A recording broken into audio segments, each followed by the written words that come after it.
Ayun. Ay, naku. Hindi ko din alam, bigla na lang din ako na full. Seryoso? Sobrang nasasaktan kasi ako. Nakita ko ganyan siya. Nagbago yung tao. Tapos ganito yung ginawa ko. Oo. Nanigilabutan ako. Sorry, ano? Tangin na, hindi ko kaya. Baka umuwi na lang ako inside. Wala, huwag naman, Yel. Hindi, ito, ganito. So guys, magandang hapon. Hindi ko alam kung anong oras nito mapapanood, pero usually 1:30 ako nag-upload. Pero sobrang tindi nang nangyari ngayong araw, ngayong hapon. Sobrang tindi nang nangyari. Bakit? Kasi bumalik na si El. Bumalik na ngayon si El at nagkita sila ni Radic. Bumalik din si Radic. Ayun, sobrang ang gulo na nangyayari dito sa camp ngayon na I think hindi makasikaso ni Sob kasi sobrang busy din ni Sob na ayaw ko nang dumating kay Sob kasi madadagdagan yung problema ni Sob. So ngayon, kanina hindi ko pa kinakausap talaga si El kasi sobrang bigat ng nararamdam ni El. Umiiyak siya nung pumasok siya sa kwarto. Pero ngayon guys, gusto kong damahin si El kasi naging malapit din sa akin kaibigan si El. Alam niyo yan, naging almost best friend ko na rin yan. Kaya ngayon, andito ako para damahin si El. Okay, sisilipin muna natin siya kung okay na. Ayun. Ay, naku. Yel, sorry, papasok na ako kasi alam ko hindi ka okay ngayon kasi nakita ko mismo yung nangyari. Yel. Ganito, kasi alam ko naman talaga yung pakay niya ni Sob eh.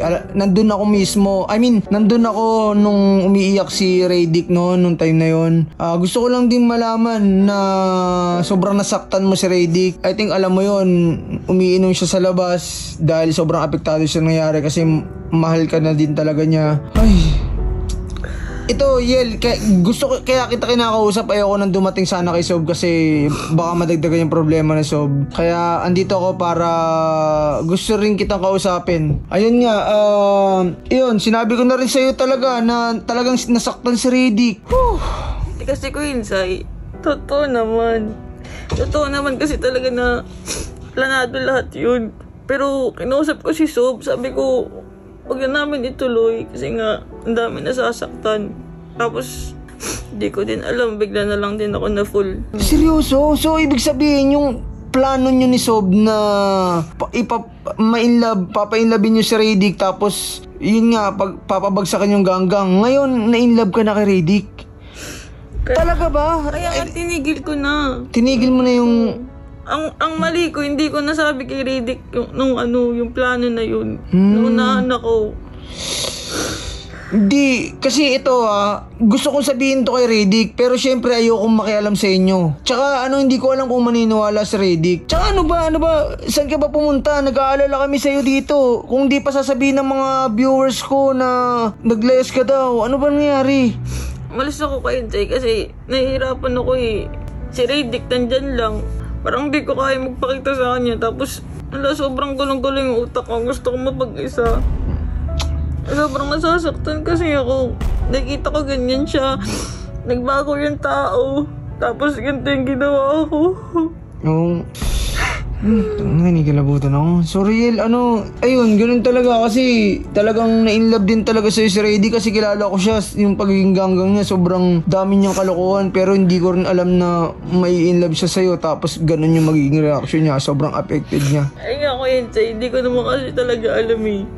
Biglaan din kasi talaga na-fall din ako kay Radic. Pero bakit naman ganun? Kung kailan okay na, maliligaw na siya sa akin. Tapos biglang ganito. Biglang ganito yung nangyari. Pero ano bang balak mo ngayon? Hindi ko alam ko yun kasi hindi ko kaya magstay dito ng ganyan. Nasa isang bahay kami. Grabe din yung binibigay ko dito na gulo. Lalo na isop, sobra nakakahiya. Hindi naman kita, Yel. Pero paano kung aalis ka? Hindi ko kasi masabi kay Radic na planado lang namin ni Sob yun dahil magagalit si Radic kay Sob.